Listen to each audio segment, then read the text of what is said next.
Can you let Titus and I know what we should be doing in the offseason, in a normal offseason? Because I need a reminder of sorts. I kind of feel lost here. Well, there is no more normal offseason, it seems. I do think this one is skewed and is sort of on steroids because of the freebie year that everyone's getting as seniors. So it's a crazy number in the transfer portal, but I don't think it'll be this wild every year. I think it's because everyone suddenly has this free year. So maybe they put their name in, maybe they want to just play somewhere else for a year, see if they get any offers, any bites, and then they're coming back. I mean, that's what's kind of cool is we've got all these sort of merging things. You've got guys declaring for the draft. Yep. Other guys returning to their school, making those announcements. Big time recruits saying where they're going, and then the transfers of where they're going to land.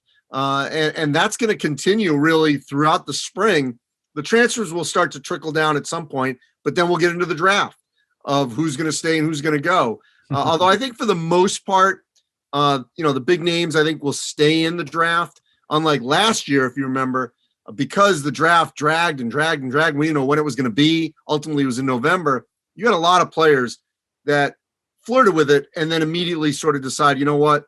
I don't know when this thing's going to happen. I hope there's a college basketball season, so I'm going to go back. I don't think we're going to see that for the most part for the guys that we think are going to be in the first round. Andy, this is our job, and I still feel overwhelmed trying to process all the news. As you said, like Chet Holmgren today announces where he's going. That's news we got to keep an eye on. The coaching carousel is something we have to keep an eye on. Transfers, and you just went through the whole gamut of stuff we got to monitor. Do you think that, like, as college basketball is shifting, I don't want to say towards a professional league, but certainly the dynamics of what college basketball is changing to where it's not quite as amateur as it once was. We'll put it that way. That, like, there are more and more wheels of change turning to put it, towards whatever the future holds. My question to you is, do you envision a world where maybe there's some sort of deadlines because or some sort of announcement days where it's all cohesive? Because in the past, the reason we don't have these deadlines with, like, recruits announcing or transfers transferring is because that wasn't supposed to be what we cared about, quote unquote. It's like they're students, so students can decide when they want to enroll, when they want to transfer, whenever they want. But it's made it so hard for, like, those of us who cover college basketball to keep track on this. Do you think there will ever be a day where it's like, today is the day, if you haven't committed to where you're going, you can't play? I'm sorry. So it's like all the announcements are going to happen to, like, a free agency day, so to speak, and transfers, recruits, what have you. I hope so. I don't know that for sure. And obviously there's a shift away from over-regulating, but I think that would really help everyone to set a date. I mean, look, there are dates for signing.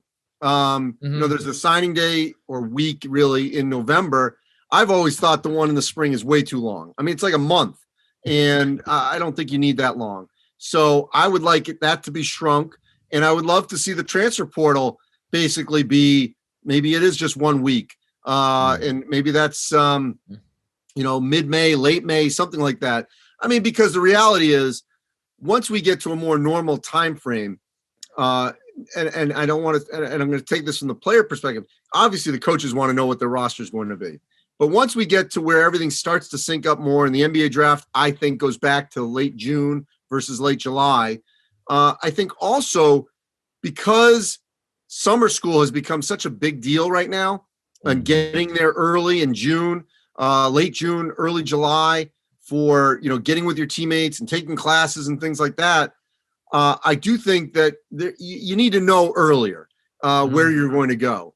And so I do think that we're going to see I would hope at least in 2022, things start to be a little bit earlier in the spring and not push into the summer, where all these players are going. I mean, we're sort of seeing that now, but there's still a lot of names out there.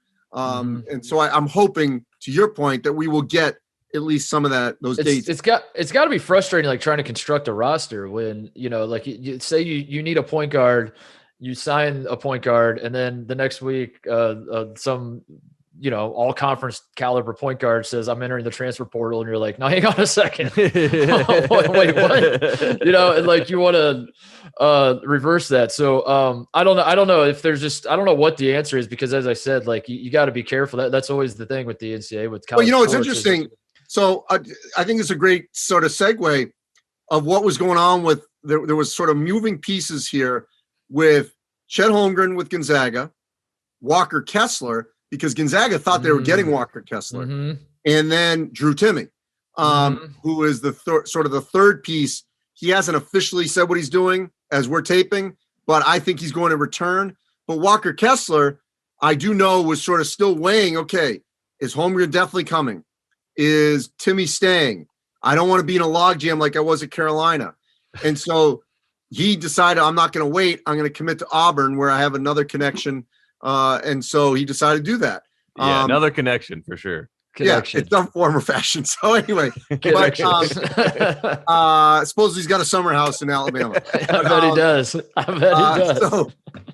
So anyway, like if they're, to what you're saying, if there are deadlines of where we know when certain things, you could say, okay, I got to decide this transfer by this date. Yep. I got to announce my commitment by this date.